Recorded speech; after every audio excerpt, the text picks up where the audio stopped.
I mean, I know where you're going. I don't know that that's true. I really don't. I think walking and being active might be, but long duration, 30 to 45-minute jogging, I don't think is good, because it's just one more stress for the system to handle. I don't disagree with you. What I'm saying is you'll have other people who will say, and there was a book that was written not too long ago, I passed it on to you, and I commented on it also, about how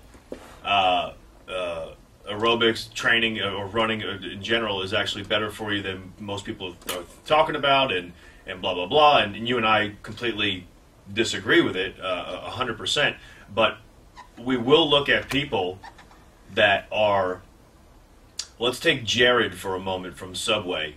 He walked for many, many miles, okay? He lost a lot of weight. He ate better than he did normally. And you have people who do this with jogging also. So if you're jogging and you lose a bunch of weight, you're healthier than you were when you were just sitting around when you were super fat. So being active is what I like to say is more beneficial than absolutely nothing at all. Yeah, activity I'm all about, but jogging as aerobic activity, getting your heart rate up and sustaining it there is not always good. No, I'm not disagreeing with you. I'm with you. There's another big problem with long-term jogging and aerobic activities. It creates oxygen-free radicals.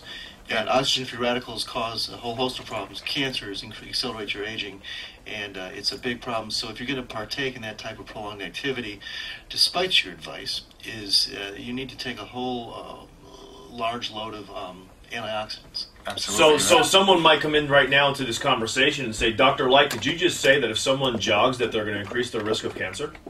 You're going to increase your risk of all disease, it's going to accelerate your aging, and it's going to increase absolutely your risk of cancer because you generate more free radicals. And that's the whole idea behind disease. Absolutely. And even bikers like Lance Armstrong's a good example. He had testicular cancer. A lot of long-distance runners and long-distance bikers have increased risk of cancer. Right. That's what I was going to say. What about all these triathletes? Yeah, but that's different. That's different. Look at him. It's not a steady load.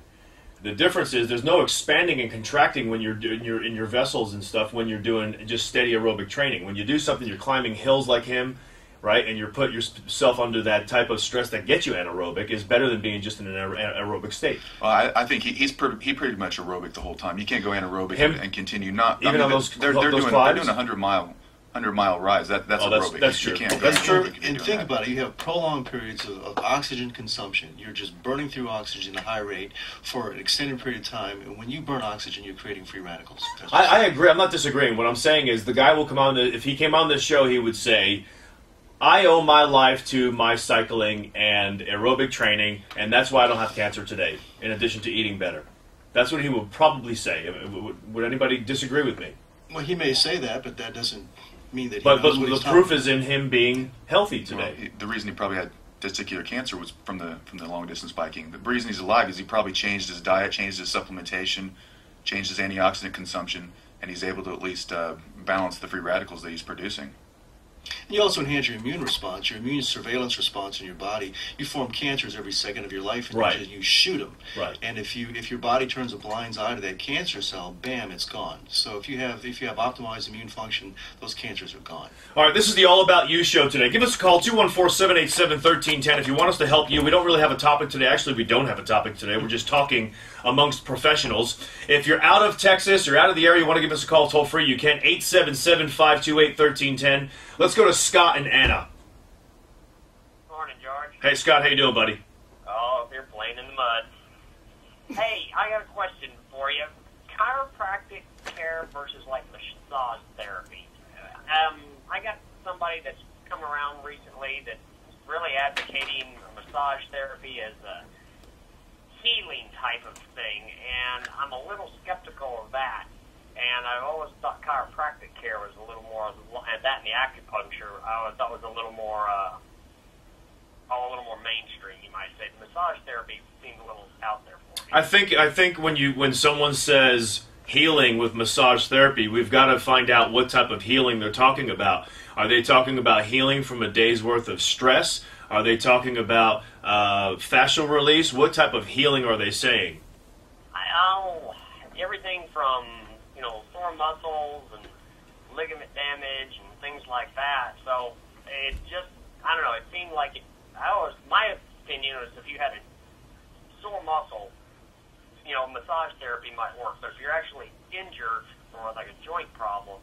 I always thought chiropractic would be a little better, a little more down the line of what I'd like to have done. All right, thank you, brother. You guys want to tackle this? I think he's right on. I mean, if you got a sore muscle just from working out, maybe a strained muscle, massage therapy can be great. And as far as healing, it depends.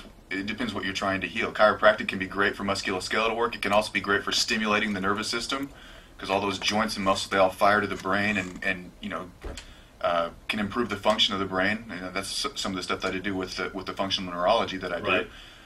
Massage can actually be used the same way. You're not going to get into the joints as much because you're not going to fire through those joints like an adjustment would. But it just really depends what your goal is. But Doctor, go ahead. If you're able to release, I mean, I love massage therapy. I've got a great guy that just is the only one that's been able to release some of the issues in my hips from all the running and all the burst training that I do.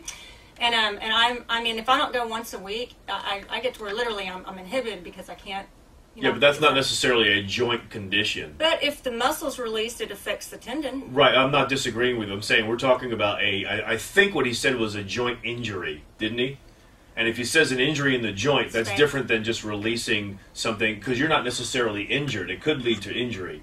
If you've got an injury, I think, as a medical doctor, wouldn't you say it might take another level, Doc? Maybe an orthopedic surgeon might have to come in. I mean, it depends on the severity of the injury, doesn't it? Yeah.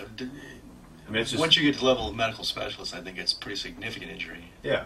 Well, he didn't say which level, so that's why I'm trying to make sure that we're covering all bases here. If the massage and the chiropractic doesn't work and it's still there, then the next step I would think would be go to a right. physician. But when someone just says injury, and especially when you're on radio, you got to think about, okay, what type of injury? You can't just say, okay, yeah, chiropractic's great or massage is great. Well, sure. Nobody, we got to make sure that people aren't just assuming what we're saying is we are the way to go, and that there's not that next level. Of course. What I can say is all modalities have their place. If you go to a chiropractor's well equipped in doing X-ray. They can send out for MRIs. They can do physical examination. They can usually tell if it's a ligament tear, a tendon tear, a muscle tear. Also, if it seems to not be any kind of a tear or any kind of injury like that, they can manipulate the joint. It'll affect the muscles. It'll affect the joints. It'll affect a lot of things. You don't do prostate massage, do you? No, I don't do that. Good. And God, we got to bring this show up a little bit. Come on, George. Down. Let's bring it up. George. All right, coming up, 34 Sports Radio, 1310 The Ticket. George DeJohn on the Train Station Fitness Show. Today is the All About You show. We really want you to give us a call with your comments, your questions, your concerns about your health. I've got a panel of experts here. We have Tina Barnett, who's a trainer I would refer everybody to. She's fantastic. Dr. Kevin Light, he's a surgeon. At one point in his life, he was just a narrow-minded surgeon with everything. Well, am I wrong? You are correct. And now he's in a place where he's on board with everybody else on this panel with really helping to fix the body, if you will, and prevent disease. And it's not doing these long-endurance aerobic-type training workouts. It depends on your goal. Remember, there's nothing wrong with the goal. It depends on your goal. We got Dr. Jeremy Webster here, who's a chiropractor, fantastic in his knowledge of nutrition. And by the way, I want to mention this. My reminder just came up in my phone. My parents bought that coffee. Do you remember me talking about that coffee that's from BeyondOrganic.com? I don't know if you guys heard me do that show. I've had a lot of patients ask about it. And they say it is absolutely. It's called Papua New Guinea coffee. It is coffee, because they said, well, I said, does it smell like coffee? My father said yes. I said, does it taste like coffee? He said yes. He said, George, it's coffee. The difference is that the bean that it is it helps you to detoxify your body, and it tastes like coffee, and it does not give you any type of rush, no anxiety, doesn't increase your heart rate. Is the caffeine level lower? It's nothing in it. There's no caffeine. No. So you got to look it up. Go to BeyondOrganic.com. I think you go to shop at the top after you're there. I just like helping this lady out because this is fantastic for coffee lovers. And like I said, it's got detox benefits to it. And then you go to gourmet items, I believe, on the left-hand side after you click on shop. So check it out. My parents absolutely love it. So let's go to the calls right now because we're pretty lit up on the board. David and Denton, you are on the ticket.